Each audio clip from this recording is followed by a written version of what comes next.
Историята на автобус 88. Линията се открива през 1968 година с маршрут от площад Възраждане до метростанция Люлин.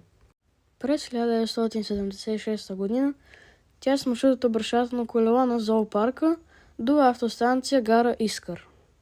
През 1986 година тя е с маршрут от обръщателно колело на зоопарка до обръщателно колело на ДК-3. През март месец 1995 година тя пак е от зоопарка вече до обръщателно колело в ЖК Дружба 2, блок 501. И последната трансформация на линията е на 1 юли 2004 година с маршрут от обръщателно колело на зоопарка до обръщателно колело в ЖК Дружба 2 и това маршрут на линията и до днес.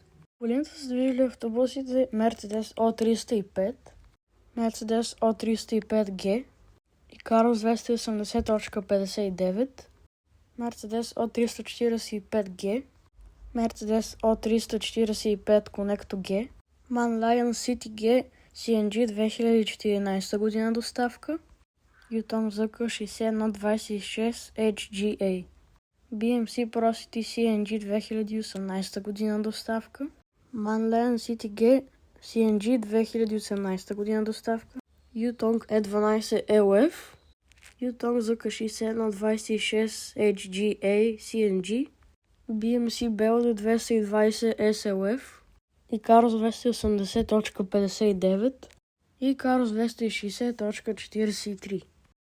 Ами това беше за днес. Не забравяйте да се абонирате за канала, да поставите лайк и да изпратите това видео на ваши приятели, за да научат тази полезна информация.